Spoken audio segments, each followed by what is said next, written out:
Hello everyone, আজকের ভিডিওতে আমি আলোচনা করব ক্লাস ষষ্ঠ শ্রেণীর সূত্রবুঝি অধ্যায়ের অনুশীলনের 8 নম্বর অঙ্কটির সমাধান। তো চলেন দেখা যাক 8 নম্বর অঙ্কে কি বলা হয়েছে। মন্দিরা তার বাড়ির আঙ্গিনায় দুটি ফুলের গাছ রোপণ করে, একটির উচ্চতা 10 সেন্টিমিটার এবং অন্যটির উচ্চতা 15 সেন্টিমিটার, এবং বলে দিছে যে প্রতি সপ্তাহে 10 সেন্টিমিটার ফুলের গাছটি 2 সেন্টিমিটার বৃদ্ধি পায় এবং 15 সেন্টিমিটারের গাছটি 1.5 সেন্টিমিটার বৃদ্ধি পায়। তাহলে আমরা বুঝতে পারলাম প্রতি সপ্তাহে বৃদ্ধি পায় 2 সেন্টিমিটার এবং 1.5 সেন্টিমিটার। এখন আমাদের ক নম্বর প্রশ্নে বলে দিচ্ছে যে আমাদের 2 মাসে কতটুকু বৃদ্ধি পায় দুইটি গাছ, এটির একটি তালিকা তৈরি করতে। তাহলে চলেন দেখা যাক 2 মাসের তালিকা তৈরি করি।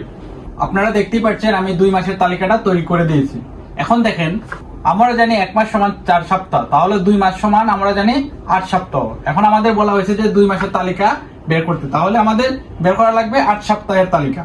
তাহলে দেখেন প্রথম সপ্তাহে বৃদ্ধি পায় 12 সেন্টিমিটার এবং দ্বিতীয় গাছটি হলো 15 সেন্টিমিটার, তাহলে বৃদ্ধি পায় 1.5 সেন্টিমিটার। তাহলে দেখেন যোগ করলে হয় কত? 16.5 সেন্টিমিটার। এখন দেখেন দ্বিতীয় সপ্তাহ পায় 14 সেন্টিমিটার, কারণ প্রত্যেকবার 2 যোগ হবে, এবং দ্বিতীয় গাছটি দ্বিতীয় সপ্তাহে বৃদ্ধি পায় 18 সেন্টিমিটার। তাহলে আমাদের অষ্টমতম সপ্তাহে বৃদ্ধি পায় 26 সেন্টিমিটার এবং দ্বিতীয় গাছটি বৃদ্ধি পায় 27 সেন্টিমিটার। আশা করি আপনারা অঙ্কটি খুব সহজেই বুঝে ফেলছেন। আপনারা এই অঙ্কটি বুঝতে পেরেছেন কিনা অবশ্যই আমাকে কমেন্ট বক্সে জানাবেন। এখন চলেন ক নম্বর অঙ্কের সমাধান করি। ক নম্বর অঙ্কে বলা হয়েছে চারা দুটি বৃদ্ধির পরিমাণকে আমাদের গাণিতিক সূত্রের মাধ্যমে প্রকাশ করা লাগবে। তাহলে চলেন দেখা যাক।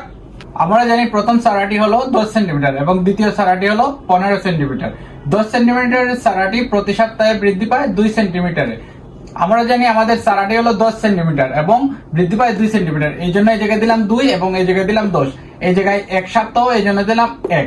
এখন দেখেন দ্বিতীয় সপ্তাহে বৃদ্ধি পায় 14 সেন্টিমিটার, এখন এই জায়গায় দিলাম 2, কারণ আমাদের 2 সেন্টিমিটার বৃদ্ধি পায়, এবং দ্বিতীয় সপ্তাহের জন্য দিলাম 2, এবং আমাদের চারাটি হলো 10 সেন্টিমিটার, এই জন্য দিলাম 10। তাহলে দেখেন 2 দুগুণে 4 আর 10 হলো 14, এবং এই জায়গায় দেখেন 2 একে 2 আর 10 হলো 12, প্রমাণিত।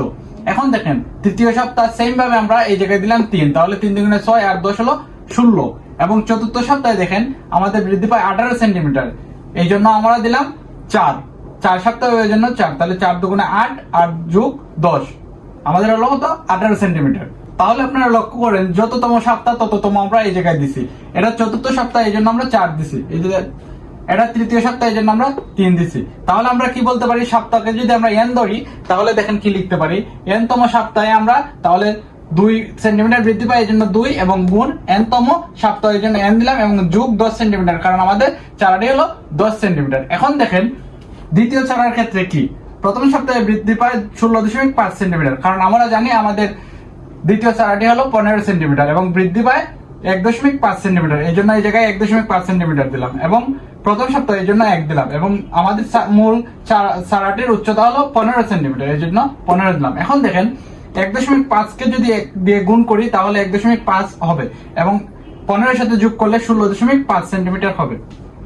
এখন দেখেন দ্বিতীয় সপ্তাহে আমাদের বৃদ্ধি পায় 18 সেন্টিমিটার, আমরা তালিকার থেকে পেয়েছিলাম। এখন দেখেন আমরা প্রতিবারই চারাটি বৃদ্ধি পায়, প্রতি সপ্তাহে বৃদ্ধি পায় হলো 1.5 সেন্টিমিটার, তাহলে দ্বিতীয় সপ্তাহে বৃদ্ধি পায় 2 দিলাম, 15 সেন্টিমিটার চারা 15 দিলাম। এখন দেখেন সেম ভাবে তৃতীয় সপ্তাহে বৃদ্ধি পায় 19.5 সেন্টিমিটার, তাহলে আমাদের বৃদ্ধি পায় প্রতি সপ্তাহে 1.5 সেন্টিমিটার, এটা আমরা জানি। তাহলে তৃতীয় সপ্তাহের জন্য 3 দিলাম, এবং আমাদের মূল চারাটির উচ্চতা হলো 15 সেন্টিমিটার, এই জন্য 15 দিলাম। তাহলে দেখেন 3 দিয়ে যদি আমি 1.5 গুণ করি এবং যদি এই ফলাফল দিয়ে যদি যোগ করি 15 সাথে, তাহলে আমাদের আসতেছে হলো 19.5 সেন্টিমিটার, যা আমাদের প্রমাণিত। এখন দেখেন প্রত্যেকটা সপ্তাহকে যদি আমরা n ধরি তাহলে দেখেন n তম সপ্তাহে বৃদ্ধি পাবে কত?